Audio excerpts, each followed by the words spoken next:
Ketika di situ sumber-sumber makanan kanker yang berupa glukosa itu di situ banyak, ya kan? Kanker akan tumbuh subur, Pak.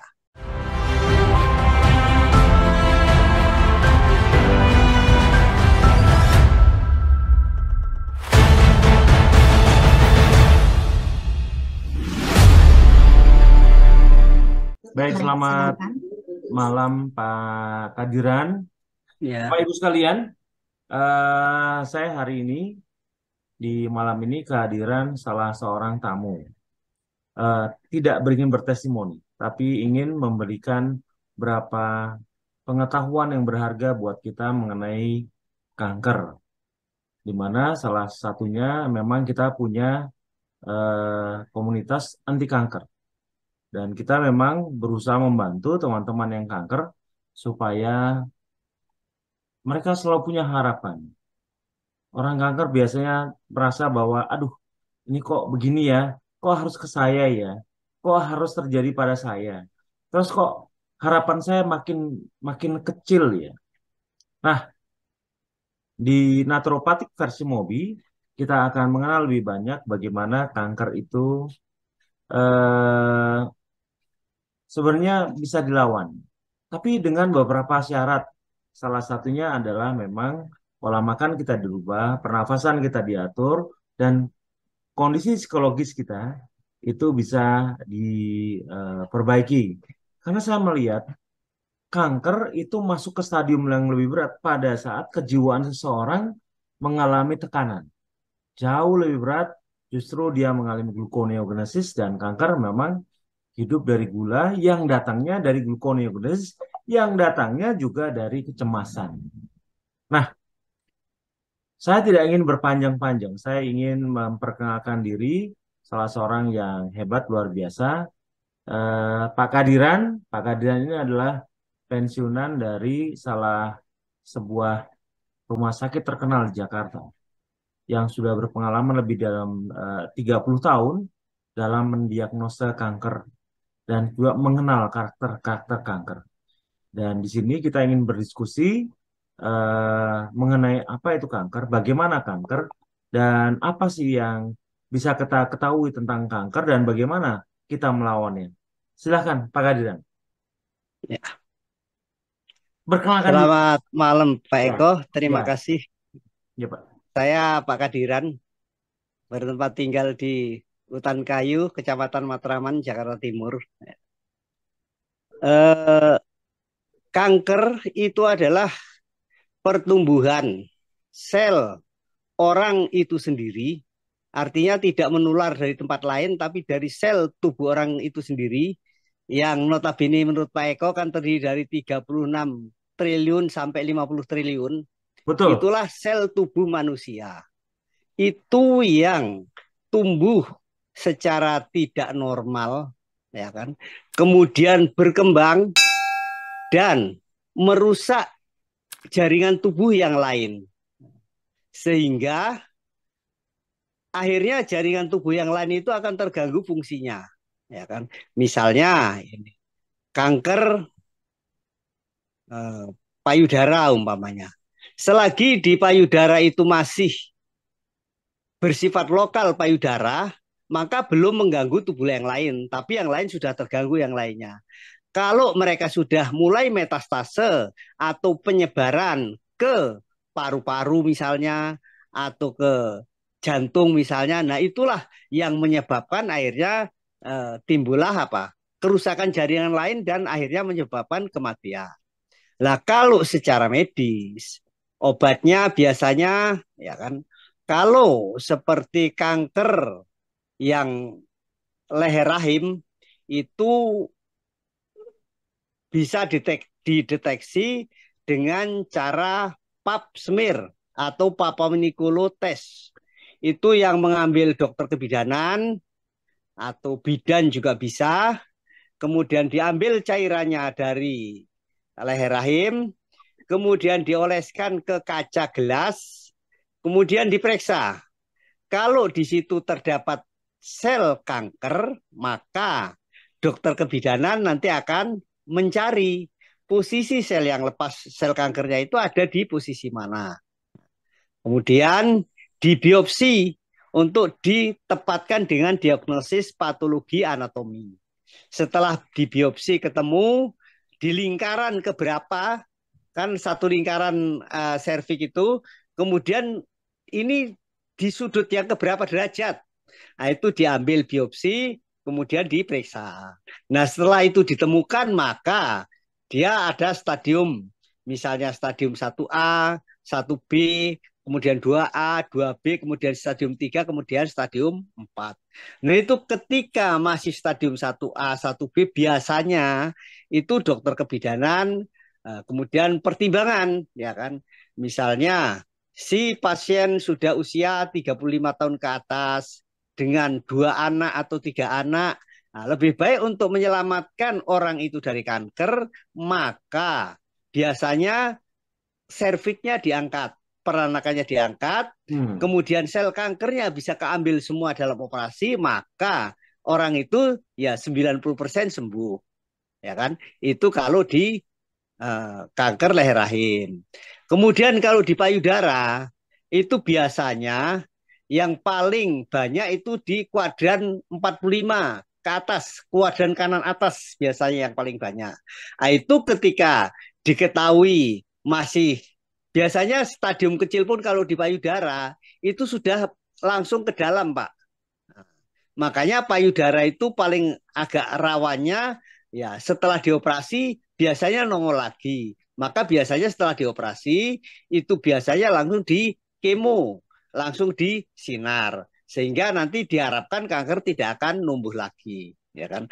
Tapi kalau seperti Mobi tadi itu ya saya sangat cocok sekali. Jadi di mana sel kanker tumbuh, ya kan.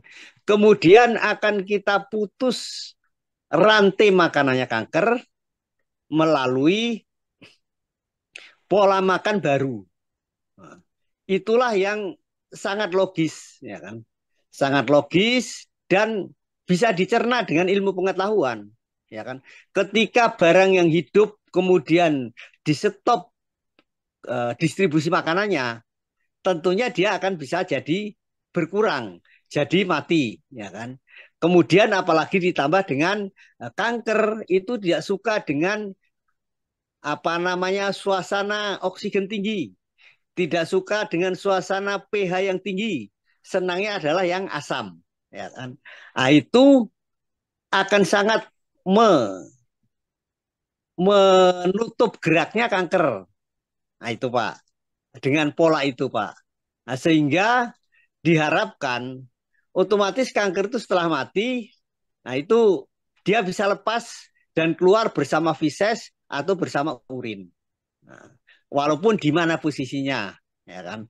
Nah, itu. Kemudian selanjutnya kanker itu di masing-masing tempat itu berbeda-beda jenisnya, ya kan? Kalau misalnya di payudara biasanya karsinoma payudara. Itu kalau selnya sel squamosa atau adenokarsinoma payudara. Itu kalau selnya sel torak. Kemudian nanti ada lagi di tiroid, ya kan? Kanker tiroid misalnya disebut kanker apa namanya CA tiroid, kan karsinoma tiroid. Kemudian ada lagi misalnya di paru-paru. Nah, biasanya disebut karsinoma paru-paru atau CA paru. Bisa karsinoma kalau sel squamosa, bisa adenokarsinoma kalau selnya sel torak. Gitu. Kemudian di tempat lain lagi ada kalau yang di darah namanya apa namanya kanker darah, ya kan. Nah itu. Kemudian kalau yang di mata misalnya itu ada yang di bola mata itu biasanya nyerang anak-anak kecil. Jadi ketika anak kecil matanya kelihatan kena sinar baterai seperti mata kucing, itu sudah jelas apa namanya kanker mata, rhabdomyosarcoma. Nah, makanya ketika ada kanker mata itu anak kecil ya sudah bisa dibawa ke rumah sakit, matanya diambil satu, kemudian kalau belum metastase atau belum ada penyebaran kemana-mana, diharapkan sembuh. Itu loh. Tapi kalau sampai tidak diambil, ya berarti jadi nyebar kemana-mana. Ya akhirnya Ya, paling di kemo, di sinar, dan sebagainya. Itu adalah protokoler rumah sakit yang harus dilaksanakan oleh medis. Nah, itu. Maka dengan Mobi ini kan memberikan alternatif untuk agar kanker itu bisa kita jinakkan, kemudian pasien itu lama-kelamaan bisa sembuh. Nah, itu. Nah, juga ya kalau disebut satu persatu mungkin banyak sekali jenis kanker ya. Saya sendiri tidak begitu hafal dan saya juga artinya bukan seorang dokter spesialis, tapi saya adalah teknisi patologi dan screener sitologi. Jadi sel-sel kanker itu sayalah yang melihat sebelum biasanya dilihat dokter. Nah, itu. Jadi saya juga tahu, oh ini posisinya sel kanker, ini sel bukan kanker, itu saya yang membedakan. Nah, itu. Kemudian teknisi patologi itu ketika sudah diambil jaringannya, itu kita akan mengambil satu potong untuk diperiksa jadi preparat, kemudian dilihat itu sel kanker atau bukan. Nah, itu. Jadi hasil selnya itu lepas dari seperti daun lepas dari pohon. Kemudian ketika ketahuan, oh ini daun dari mana? Dari tangkai yang ini. Nah, tangkainya itu diambil untuk diperiksa patologi anatomi. Nah, itu. Setelah ketahuan kanker, ya baru kita tegakkan diagnosis kanker, kemudian terapinya sesuai dengan protokol kesehatan di medis. Nah, itu. Selanjutnya untuk kanker-kanker yang lain, yaitu juga saya rasa bisa dengan metode-metode yang seperti yang disampaikan oleh Pak Eko. Karena itu secara ilmiah pun ya bisa kita terima, ya kan? Bisa kita terima dengan tentunya beberapa prevensi yang bisa memperkuat. Nah, itu. Sehingga diharapkan pasien-pasien kanker yang selama ini boleh dikata putus asa, ya kan, dengan eh, penanganan-penanganan kanker selama ini bisa kita harapkan bisa mulai namanya harapan barulah untuk mengharapkan mereka ya kalau di medis itu paling juga diperpanjang umurnya kalau bisa. Tapi ketika kanker sudah menyebar kemana-mana, itu juga nampaknya sulit gitu loh.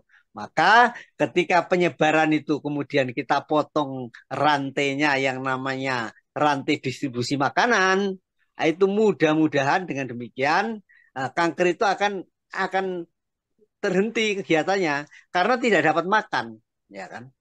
Nah, Ya. itu. Pak, menurut Misalnya Pak, seperti ya, ya menurut Pak Kadiran, selama ya ini ya Pak, monggo silakan Pak. kanker itu bisa berkembang karena apa, Pak? Menurut Pak Kadiran, Kanker itu bisa ya. berkembang itu Pak karena kanker itu sel biasanya setelah jadi kanker, selnya itu merupakan sel yang sudah metosis Pak. Metosis itu beranak. Dari Hmm. satu sel menyebar jadi dua sel. Jadi dua sel jadi empat sel. Empat jadi 16 gitu loh. Jadi namanya mitosis, Pak. Jadi sel kankernya itu akan beranak. Akan mitosis membelah diri. Nah itu, Pak. Maka dia menyebar kemana-mana. Nah itu. Ketika mereka itu makanannya itu yang di stop, insya Allah penyebarannya juga akan stop gitu loh, Pak. Apa makanan Nah, yang Bapak tahu selama ini, Pak? Makanan kanker itu. ya makanannya ya seperti itu, Pak. Seperti yang disampaikan oleh Mobi, itu adalah glukosa, Pak. Nah, Glukosa. itu glukosa itu menjadikan apa kanker itu bisa tumbuh subur Pak di situ. Oh, Ternyata saya juga pengalaman saya itu yang adik sepupu saya sendiri itu umurnya baru 22 tahun. Kalau dia makan itu dari kecil nggak pernah jajan macam-macam, jajannya ya nasi, makan ya nasi. Bahkan sekarang sudah besar itu kalau makan Indomie ya pakai nasi. Nah itu ternyata kan memang umur 22 tahun mereka kena kanker tiroid. Nah oh, itu ya memang kanker sukanya hidup di situ kan di glukosa gitu loh Pak. Nah ini secara sampel kecil saja Pak yang saya ambil Pak. Nah itu Pak Eko. hmm. Monggo silakan Pak Eko. Iya. Ada tanggapan Saya yang lain? pengen tahu juga mengenai istilah stadium 1A, 1B, 2A, 2B, kemudian lanjut ke 3, dan kemudian lanjut ke 4. Sebenarnya apa sih yang membedakan antara stadium 1, 1A, 1B itu, Pak? Eh, Nah, dan kemudian setiap stadium-stadium itu, Pak. nah, Multi. yang membedakan itu tingkat penyebarannya, Pak. Hmm. Nah, jadi kalau baru lokal, nah itu berarti kan belum ada metastase, ya kan? Kalau sudah ada metastase, berarti sudah ada penyebaran. Begitu udah penyebaran, itu sudah stadiumnya udah ke stadium 3 apa kalau udah penyebaran. Kalau Kalau masih penyebaran lokal masuk itu kolom bisa tiga. ya 1A, 1B atau paling banyak stadium 2. Kalau masih lokal. Tapi ketika udah menyerang jaringan yang lain, nah itulah yang namanya sudah metastase, udah menyebar. Misalnya sudah masuk ke pembuluh darah, kemudian dibawa oleh darah kemana-mana dia. Itu loh. Seperti Eh, misalnya kanker limfoma malignum, itu langsung di kelenjar limfe, Pak. Dia langsung bisa menyebar kemana-mana. Nah itu, Pak. hmm. Lalu kenapa dia menyebar, Pak? Dan apa yang menyebabkan dia menyebar, Pak? Nah, ini Pak, sifat sel kanker itu kan membelah diri, Pak. Yang seperti Mitosis saya tadi. katakan tadi mitosis itu, Pak. Membelah diri, membentuk kanker lagi satu lagi, membentuk kanker lagi di tempat lain, membentuk kanker lagi di tempat lain. Apalagi dia masuk ke dalam pembuluh darah, kebawa di tempat lain, dia nimbul kanker lagi di tempat lain. Itu Pak, itu namanya penyebaran, Pak. Hmm. Dalam biasanya kalau secara kedokteran itu apa yang biasa kedokteran lakukan, Pak? Medis lakukan untuk mencegah kanker itu menyebar, Pak? Ya itu, apa namanya, dengan di kemo atau di apa namanya nuklir, sehingga di tempat-tempat yang ada kankernya itu diharapkan kanker di situ bisa mati, Pak. Hmm. Yang terjadi fakta-fakta di pengalaman Pak Kadiran sendiri, apa yang terjadi apabila seseorang di kemo dan atau di nuklir, maksudnya radiasi ya, Pak ya? Ya, Ya, apa saja ya yang itu biasanya gini, Pak. Eh, Pengalaman pasien-pasien yang diradiasi, di kemo, itu mereka ngedrop, Pak. Karena kan di kemo itu jadi rambut juga rontok, ya kan, nafsu makan berkurang, ya kan, kemudian ya belum ditambah sakitnya yang makin bertambah. Nah, itu sehingga fase-fase itu berat sekali, makanya biasanya dokter memberikan apa vitamin-vitamin yang eh, dosisnya tinggi kalau untuk pasien-pasien yang demikian itu gitu Pak. eh berapa kali kemo seseorang untuk bisa sembuh, Pak? Apakah memang karena hitungannya harus pakai kemo sekian kali, atau karena situasional, Pak? Iya Pak, biasanya itu kan ada protokoler, misalnya kemo pertama. Nah, kemudian kedua, ketiga biasanya itu ada jejaknya Pak, sekitar jejak 2 minggu atau 3 minggu atau sebulan, nah, itu nanti dikemo lagi, dikemo itu Pak. Itu waktunya begitu, itu bertahapnya atau protokolernya begitu, sehingga nanti diharapkan ya dalam dosis kemo habis, diharapkan sebetulnya kanker juga bisa habis, harapannya demikian Pak. Tapi kenapa dalam banyak kejadian, Pak, seseorang yang di kemo kadang-kadang kankernya tumbuh lagi, Pak? Apa yang menyebabkan? Ya memang Pak, kanker itu ketika diambil itu kan dia ada yang namanya invasi, Pak. Invasi itu menyusup ke jaringan lain. Nah, Hmm. jadi yang kanker awal diambil sembuh, tapi di tempat lain dia nongol, Pak. Sebagai kanker baru, tapi jenisnya jenis itu juga. Aduh, susah sekali ya, Pak ya. Ya, ya. Biasanya misalnya kayak limfoma malignum, itu biasanya di kelenjar yang sana, di kelenjar leher misalnya ketemu diambil. Kemudian ada lagi di kelenjar punggung, Pak, tapi jenisnya sama, Pak. Karena memang dia masuk dari pembuluh darah langsung ke sana. Heeh. Dan kemo tidak bisa bersifat menyebar. Artinya sama seperti kanker yang bisa menyebar dan mengalami Ya, mitosis, apakah ya kemo itu Pak. hanya Mm. sifatnya topikal, lokal saja, Pak? Ya, itu biasanya lokal. Terus ya situasional aja Pak. Eh, Hmm. Mana yang dianggap ini tempat kankernya, di situ yang di kemo dikasih tanda. Biasanya begitu Pak. Kalau di apa namanya di radionuklir itu begitu Pak. Dikasih tanda, dikasih alokasi dulu, di istilahnya kalau dibilang di steril nih, tempat kankernya ini fokusnya gitu loh Pak. Hmm. eh Berapa tingkat keberhasilannya, Pak, selama ini, Pak? Kalau menurut informasi kemarin yang saya tanyakan terbaru dengan teman saya yang di radio nuklir itu kalau kita sesuai rule-nya katanya, itu lumayan bagus katanya. Nah, kan? Nah, tapi ya kita lihat ternyata adik saya yang dulu itu bukan yang ini Pak, ini omnya dia Pak. Itu Ya. ternyata juga cuma sampai umur 34 tahun kalau 32 tahun deh kalau nggak salah. Nah, itu dari umur 22 juga kenanya. Jadi Hmm. sekitar 10 tahunan lah bertahan. Nah, kemo, kembali ke kemo. Kemo itu sebenarnya cairan apa itu, Pak? Eh, saya juga kurang tahu itu Pak, yang lebih tahu radiologi Pak. Oh, begitu ya. Dokter radiologi dan apa namanya anggota-anggota radiografer. Heeh. Oh, iya, iya. Ya, Eh, Dia berbentuk cairan, disuntikan. ya, ya, berbentuk cairan. Saya melihat teman-teman saya yang di kemo cenderung mukanya menjadi lebih kusam, wajahnya kusam, menghitam, rambutnya rontok, dan kemudian menjadi lebih kurus. Itu kira-kira penyebabnya apa, Pak? Ya, ini Pak. Kalau menurut saya memang penyebabnya itu ya karena dia kan jaringan utuh kita itu kemudian di kemo di sinar, ya kan. Ya. Nah, efek sinar itu menjadikan kulit jadi hitam, ya kan. Hmm. Harapannya sih sebetulnya sel kanker yang mati. Tapi kan sel kanker nggak lepas dari jaringan yang lain. Sehingga jaringan yang lain pun ikut kena, gitu loh. Sehingga rambut pun jadi ikut rontok. Oh. Iya. Saya dengar dia lebih sering diare dan sebagainya. Apa betul, Pak? Ya, ada juga efeknya Pak yang diare. Kalau misalnya yang di kemo atau disuntik lewat tangan itu ada juga itu Hmm. bisa efeknya gitu.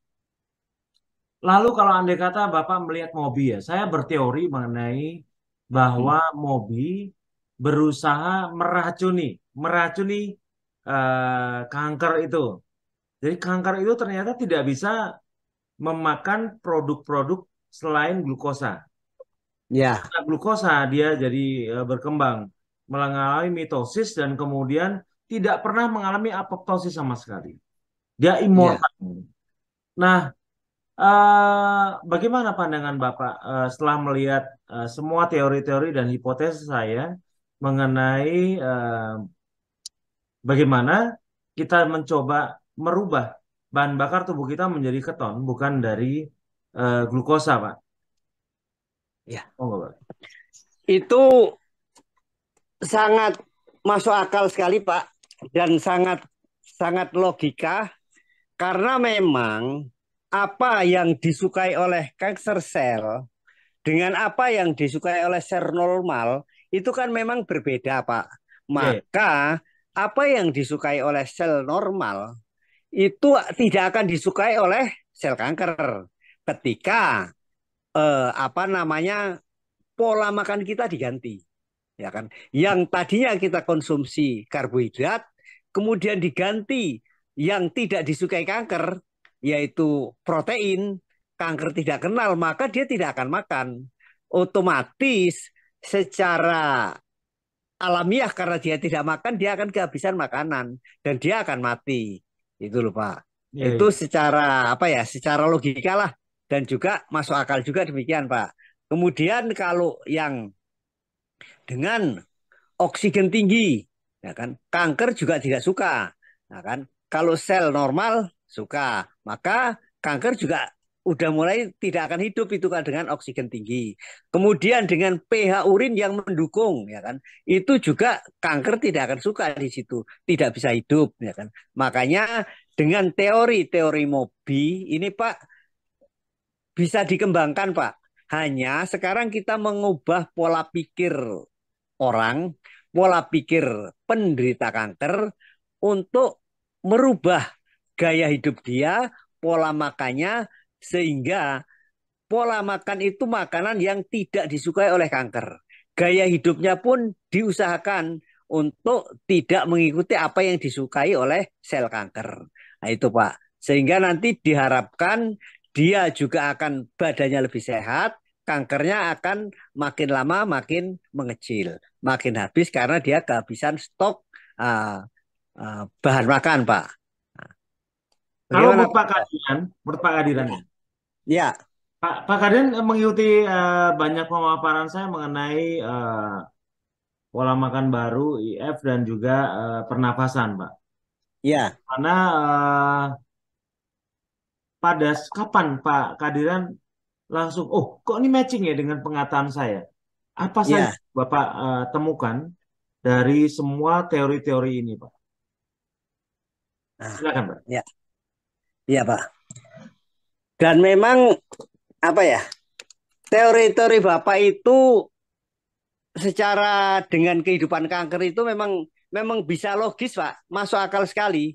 Gitu loh.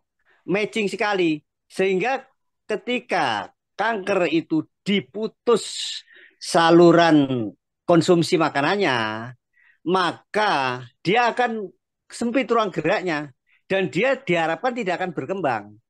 Nah, itu Hmm, Pak. Makanya saya bilang itulah yang matching sekali dengan itu, ya kan? iya, iya. Kemudian diperkuat dengan ketahanan tubuh kita yang makin baik, ya kan? Dengan pH urin yang tinggi, dengan kandungan oksigen di dalam tubuh yang tinggi, itu juga menyebabkan artinya badan kita makin sehat gitu loh, Pak. Hmm. Mungkin Pak Marianto dari Jogja, Bu Angela dari Bandung, mungkin ingin bertanya silakan mengenai kasus-kasus yang mungkin saat ini dihadapi dan mudah-mudahan Pak Kadiran bisa memberikan pencerahan buat kita. Silakan, Bu Angela. Ya, saya pengen tahu yang mengenai sel kanker. Eh, Kalau yang sepengetahuan Bapak, seberapa besar sel kanker yang di apa ya? Selama ini berapa banyak sel kanker yang tertinggi angkanya, Pak? Jenis kanker Hmm. apa? Maksudnya begitu ya. Ya. Eh, untuk kanker itu yang tertinggi itu biasanya eh, untuk kanker-kanker karsinoma, Bu. Karsinoma itu bisa di mana-mana. Karsinoma itu kanker sel apa namanya squamosa. Itu bisa tumbuh di saluran kencing, bisa di prostat, bisa di payudara, bisa di paru-paru, bisa di mana-mana. Itu yang sel kanker karsinoma. Kemudian kalau yang selnya sel torak itu bentuknya adalah jenisnya adenokarsinoma. Itu juga banyak juga di mana-mana, di paru, di apa namanya, di serviks, ya kan. Kemudian di payudara, kemudian di tiroid, itu juga banyak sel kanker yang itu, Bu. Nah, kemudian besarnya berapa? Kalau sel kanker itu karena memang terus berkembang biak, Bu. Mitosis terus. Dari satu berkembang, satu sel, mitosis jadi dua sel, mitosis jadi empat sel. Terus itu beranak terus. Karena memang ciri-ciri kanker, sel kanker itu adalah dengan adanya mitosis itu, Bu. Nah, anak inti besar, kemudian berkembang, anak inti jadi inti baru. Kemudian jadi sel baru. Nah, itu. Makanya perkembangannya sangat cepat gitu loh, Bu. Nah, itu. Eh, dari semua jenis tadi, Pak, yang Nah, paling sulit dan paling mudah, apakah dari jenis kanker yang mana, Pak? ah, kalau yang biasanya Pak, yang kanker otak itu yang agak paling sulit Pak. Kemudian yang kedua adalah kanker paru Pak. Paru juga agak sulit Pak itu. Rata-rata kalau kanker paru itu ditemukan jarang yang stadium awal. Rata-rata udah stadium lanjut. Karena Apakah memang benar itu di dalam, berhubungan dengan Pak, berhubungan dengan kebiasaan merokok atau bukan? ya biasanya juga itu kebiasaan merokok, ya kan. Kemudian juga perokok pasif juga bisa Pak. Nah, Oh kan iya. dia nggak ngerokok tapi temennya ngerokok terus itu. Bisa juga demikian, Pak. Tapi Oh. apa namanya itu baru beberapa penelitian yang menunjukkan demikian itu. Jadi Oh. memang ya rokok itu antaranya adalah penyebab untuk kanker paru-paru, Pak. Atau biasanya juga orang itu peminum alkohol, Pak. Oh. Ya, peminum alkohol juga kebanyakan bisa kena kanker, Pak. Saya boleh tahu Pak, kanker itu pemicunya dari apa Pak? Karena kenapa? Saya lihat sekitar 80% penderita kanker itu kok mereka punya masalah dengan diabetes. Jadi saya selalu mengkorelasikan. Kemudian saya baca di literasi, memang terhubung dengan diabetes tinggi. Memang kalau di literasi tidak disebutkan korelasi kuat apa yang membuat mereka saling berhubungan. Kalau saya sih sudah cukup jelas, karena memang kanker hidupnya dari gula. Dan penderita diabetes memang penghasil gula terbaik Iya. ke pabrik-pabrik gula.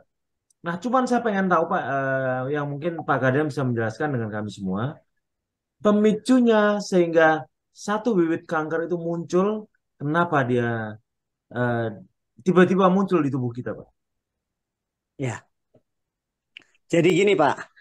Kanker itu kan ibarat ya seperti tanaman lah. Ketika tanah itu subur, dia akan cepat berkembang, Pak. Ya kan? Ketika di situ sumber-sumber makanan kanker yang berupa glukosa itu di situ banyak, ya kan? Kanker akan tumbuh subur, Pak. Ya kan? Ketika apa namanya sumber-sumber glukosanya banyak, menurut Pak Eko kan 5% aja kanker itu bisa tumbuh.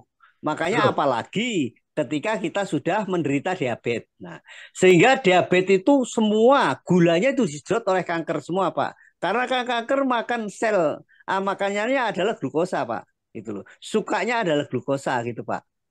Hmm. Kemudian pemicunya, kenapa tiba-tiba ada satu sel kanker, satu sel yang datangnya di tubuh kita tiba-tiba bergerak sendiri, tidak mau bekerja dalam koordinasi otak dan DNA kita, Pak. Apa yang Ah, menyebabkan tubuh kita tiba-tiba di luar kendali itu, Pak? Bagian sel ya, tubuh kita berluar kendali, Pak. nah, ya itu kita juga belum tahu penelitiannya, Pak ya. Tapi ketika sel kanker itu memang sifat mereka itu begitu. Beranak metosis terus, Pak. Nah, itu. Sehingga eh, perkembangannya dengan lahan yang subur, terutama lahan yang banyak glukosanya, itu mereka cepat sekali berkembang. Nah, itu. Makanya kalau dari awalnya kan sel kanker itu adalah pertumbuhan sel orang itu sendiri yang tumbuh secara tidak normal. Nah, tidak Betul. normal itu jadi tambah cepat itu karena lahannya subur gitu loh, Pak. Nah, Hmm. itu Pak. Lalu apa harapan Bapak dengan mobil ini, Pak? Nah, harapan saya ke depan, Pak, mari kita eh, sosialisasikan kepada masyarakat bahwa pola makan yang kita ganti dari glukosa ke ganti tenaga keton, ini mudah-mudahan Pak, ini bisa mudah diterima oleh masyarakat dan masyarakat menyadari bahwa ini adalah untuk kepentingan kesehatan kita sendiri, bukan untuk orang lain, ya kan? Kita tahu tapi juga jarang yang mau.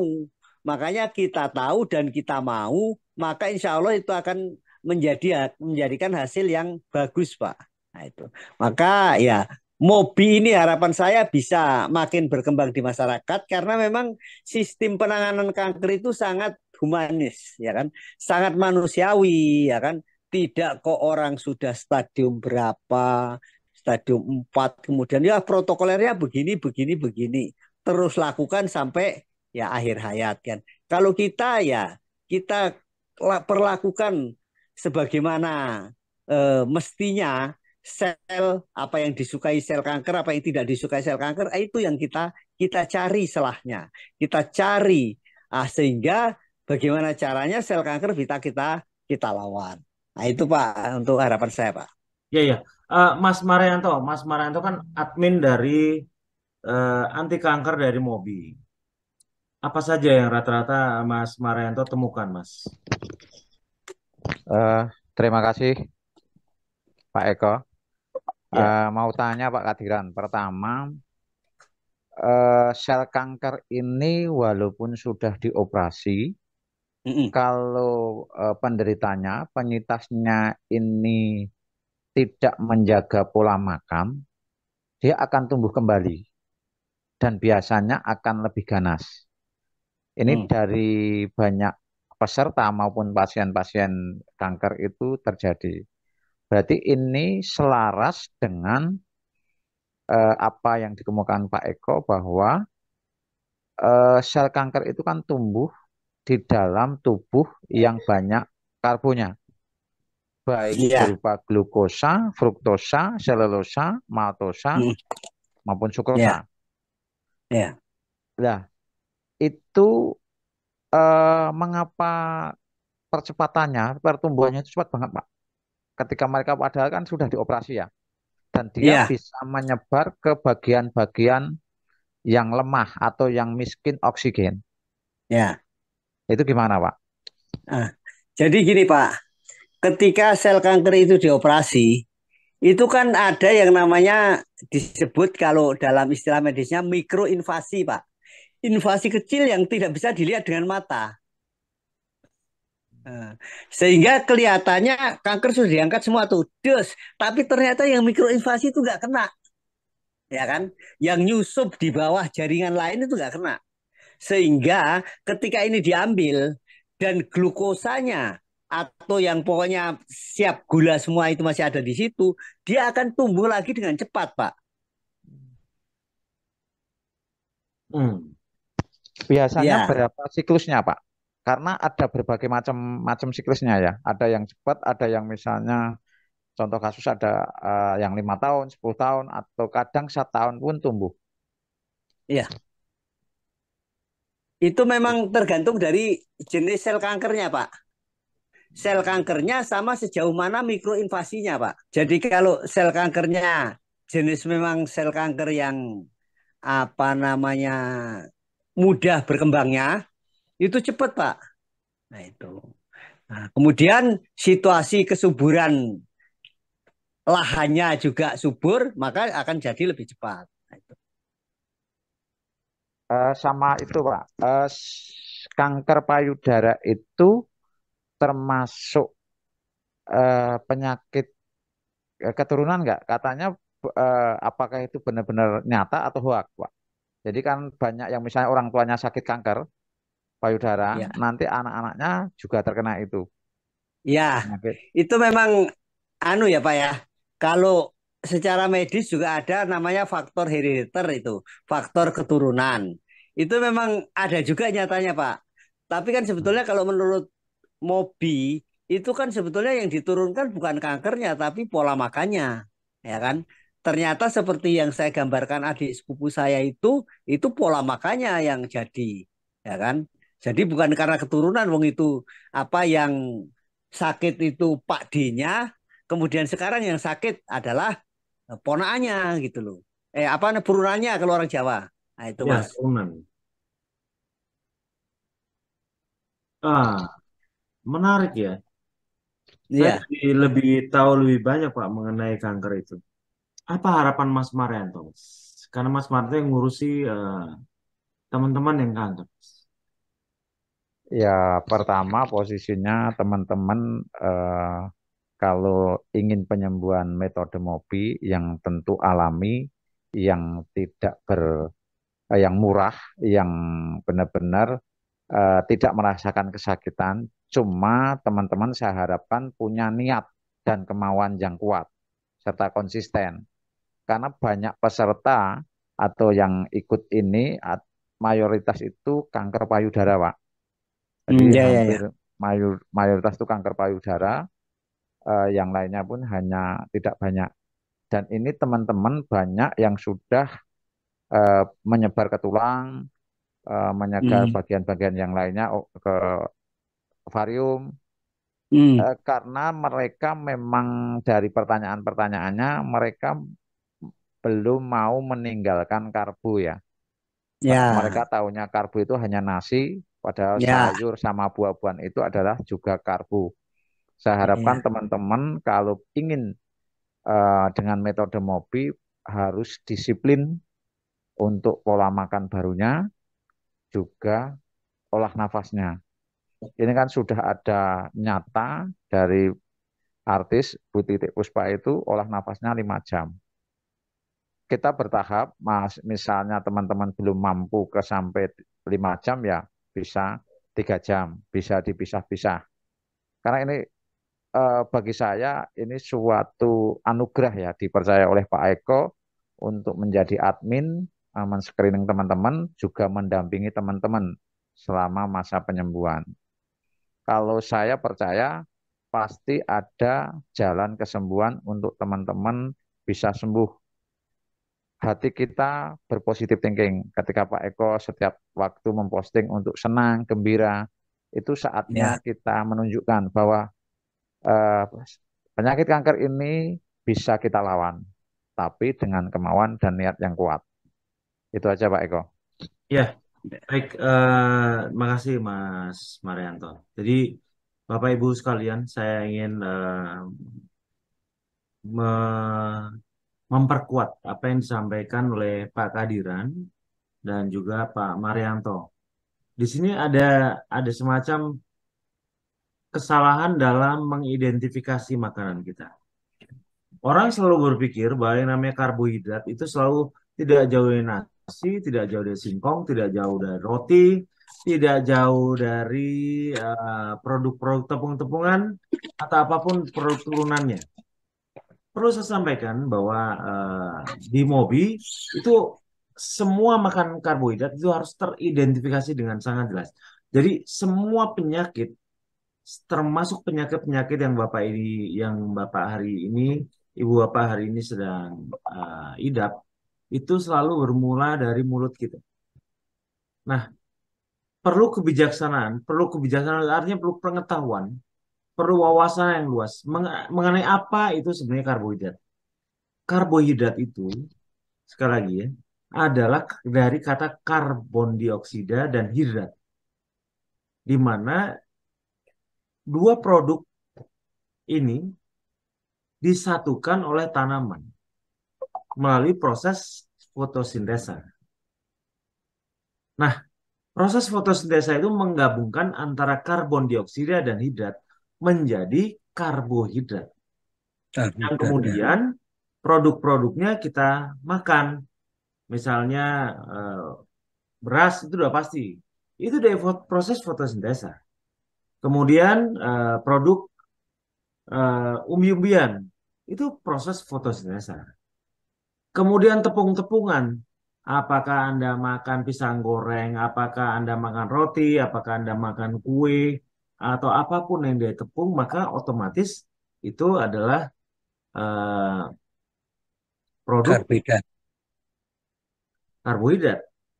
Nah, tetapi Bapak Ibu juga harus mengetahui bahwa apapun yang berbuah manis ataupun tawar, selama itu datang dari tumbuhan, maka itulah karbohidrat. Lah, kalau begitu timun juga termasuk dong.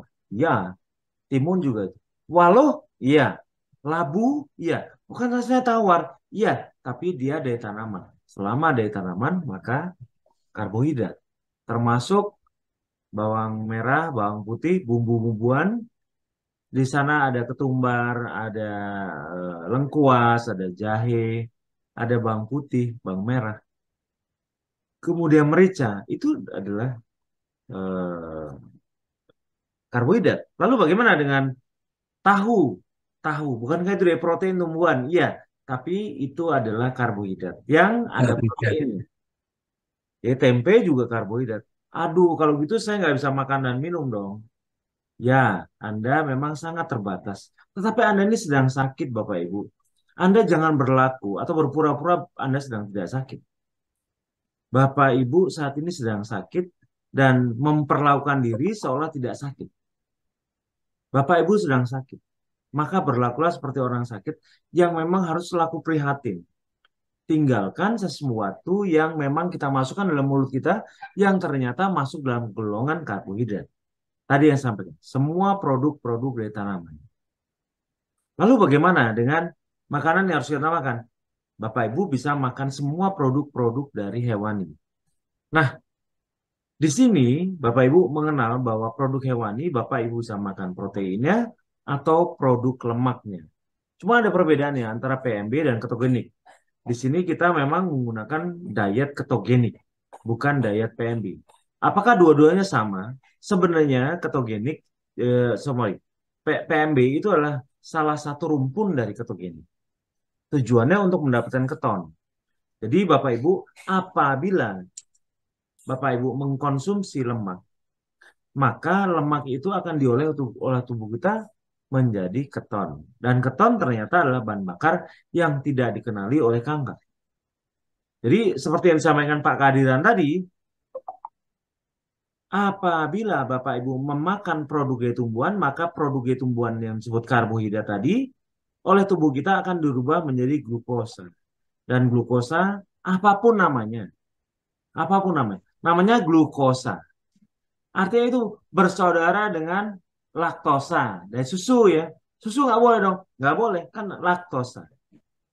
Selulosa, sayur-sayuran tidak boleh. Lalu bagaimana dengan fruktosa? Kan dia kata fruit, buah-buahan, tidak boleh. Susah dong, Wi. Iya, tapi ini adalah upaya untuk menyembuhkan diri sendiri, Bapak Ibu. Nah, jangan sampai kecolongan. Seperti yang Pak Kadian tadi sampaikan. Seseorang yang sudah dioperasi, ternyata terdapat namanya invasi mikro dari sel kanker tadi. Jadi saya bisa membayangkan kalau andai kata orang dioperasi, ada tetesan darah saja yang mengandung kanker dari bidang yang dioperasi, jatuh dan kemudian menyebar, maka itu bisa menjadi kanker baru. Anda bisa bayangkan, invasi mikro hanya dari tetesan darah yang siapapun secara manusiawi sulit sekali pada saat kita melakukan tindakan-tindakan bedah seperti itu untuk menjaga, memastikan bahwa bagian yang kita operasi itu bersih dan kemudian tidak menimbulkan invasi mikro seperti yang tadi disampaikan. Jadi memang mau tidak mau Anda harus menggunakan pola makan ini, pola makan ketogenik. Latihan pernafasan. Latihan pernafasan itu menaikkan kadar oksigen dalam darah kita. Dan otomatis pH kita akan naik. Oksigen dibenci oleh kanker. Dia selalu kebalikan dari sel-sel tubuh kita. Tubuh kita tidak suka gula, dia suka sekali gula. Semakin tinggi gulanya, semakin senang dia. Makanya orang-orang yang sakit gula itu menjadi lahan yang empuk sekali untuk kanker. Saya kadang-kadang sedih ya pada saat saya mengetahui ternyata orang-orang yang sakit kanker itu ternyata mereka punya diabetes. Sulit sekali selama mereka tidak sembuhkan diabetesnya. Sedangkan menyembuhkan diabetes itu perlu perjuangan. Jadi apa yang disampaikan Pak Kadir dari semua pengetahuan awal mengenai kanker ini itu similar, matching dengan pengetahuan yang dilakukan oleh Mobi. Tetapi sembuh dan tidak itu memang kembali kepada usaha kita dan upaya kita. Antara tahu dan mau itu berbeda. Orang tahu tidak mau melakukan apa-apa ya sama saja. Bapak tidak akan mendapatkan hasil apa-apa. Ibu tidak akan mendapatkan hasil apa-apa. Bapak Ibu harus tahu dan juga mau setelah melakukan secara konsisten. Terus-menerus. Gula darah Bapak diusahakan serendah mungkin. Lah saya kelaparan dong. Enggak, selama Bapak Ibu makan protein dan lemak tercukupi. 50% lemak, 50 protein. Semuanya akan menjadi keton. Tidak ada glukosanya. Kemudian yang perlu saya tambahkan Bapak Ibu sekalian. Bapak Ibu jangan khawatir. Jangan bimbang, jangan ragu. Semakin Bapak Ibu khawatir, semakin Bapak Ibu bimbang, sering sedih, sering marah karena nasib kita yang berbeda dengan orang lain, maka itu akan menimbulkan, membangkitkan hormon stres kita yang kemudian mengajak-ajak pada gluconeogenesis pada banyak kasus Bapak Ibu. Banyak sekali. Saya adalah seorang praktisi naturopatik yang langsung menangani penderita kanker. Rata-rata yang mempercepat kondisi mereka menjadi makin buruk dan tidak tertolong itu adalah kesedihan. Semakin sedih seorang, semakin takut seorang akan kematian, maka semakin cepat justru hal itu datang. Kenapa? Karena gulanya membanjiri tubuhnya yang datangnya dari gluconeogenesis. Itu suatu proses yang datangnya dari liver. Liver kita akan membuat gula, kita suka ataupun tidak suka, dia akan datang terus. Gula akan datang dan memberi makan pada kanker kita. Dan inilah yang membuat orang-orang yang mengalami kanker, stadiumnya cepat meningkat karena rasa takut. Pertama, dari mulut kita yang tidak terkendali dan tidak bisa atau tidak mau mengidentifikasi yang jelas mana makan karbohidrat dan bukan. Sekali lagi, hindari makanan-makanan dari tanaman. Hindari makanan dari tanaman karena tanaman adalah produk karbohidrat sesungguhnya. Semua produk dari tanaman dan turunannya, Bapak Ibu. Jadi saya harap Anda bijaksana. Anda bisa mencari literasi-literasi yang kami sampaikan kepada Anda semua mengenai bagaimana kanker dan bagaimana kita berusaha melawannya dengan pola makan dan pola hidup, gaya hidup kita. Kira-kira demikian. Sekali lagi, kesedihan, kemarahan, eh, apa ya, ketidakpercayaan bahwa kita menerima keadaan itu memang menyedihkan. Tetapi kita harus kuat. Ini harapan baru, Bapak Ibu. Lakukan harapan itu dengan asa yang kuat. Jangan, aduh, aku kok begini ya. Semakin sedih Anda, semakin naik gula darah Anda, maka semakin senang kanker Anda. Semakin makan karbohidrat, Anda sedang memberi makan kanker Anda. Anda pengen kanker Anda makin mengecil, bahkan mati, maka berhentilah makan karbohidrat. Bijaksanalah dan cari tahu apa itu karbohidrat seperti yang saya sampaikan. Seperti apa yang disampaikan oleh Pak Kadiran mengenai kanker yang ternyata pengetahuannya matching dengan dunia medis. Ya, eh mungkin demikian ya Pak Kadiran yang ingin Iya disampaikan. ya Pak, Ya, terima kasih. ada lagi yang ingin disampaikan Pak? Cukup Pak, Insya Allah Semangat. mudah-mudahan saya harapkan teman-teman penderita kanker itu bisa menyadari ya bahwa eh, kesembuhan itu memang asalnya dari Allah. Kemudian dengan ikhtiar kita yang seperti disampaikan Pak Eko tadi, tahu dan mau. Ya kan? Sehingga kita disiplin untuk menjaga kesembuhan kita agar bisa lebih membaik. Juga jangan terlalu dirasakan terlalu sedih. Karena itu akan menimbulkan nah, glikoneogenesis. Ya kan? Sehingga tambah gula lagi, tambah gula lagi.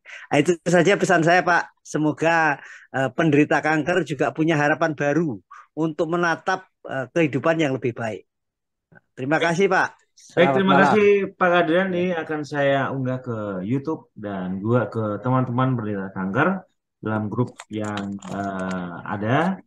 Dan video-video selanjutnya mungkin akan membuat mereka lebih nyaman, lebih tenang dalam menghadapi kondisinya.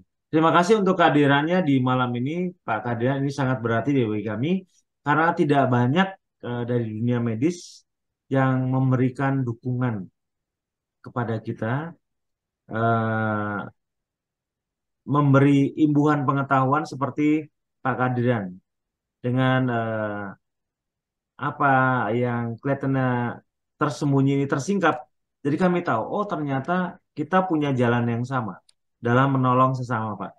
Terima kasih banyak untuk kehadirannya, Pak Kadiran. Iya Pak, Sampai sama-sama. ketemu lagi. Mudah-mudahan juga untuk para pemirsa yang hari ini juga melihat acara ini, mudah-mudahan mendapat manfaat dari kami. Terima kasih. Selamat malam. Terima kasih Bu Mary, terima kasih Mas Marianto dan Bu Angela Yuri. Mudah-mudahan ini juga bermanfaat bagi kita semua. Terima kasih. Selamat malam.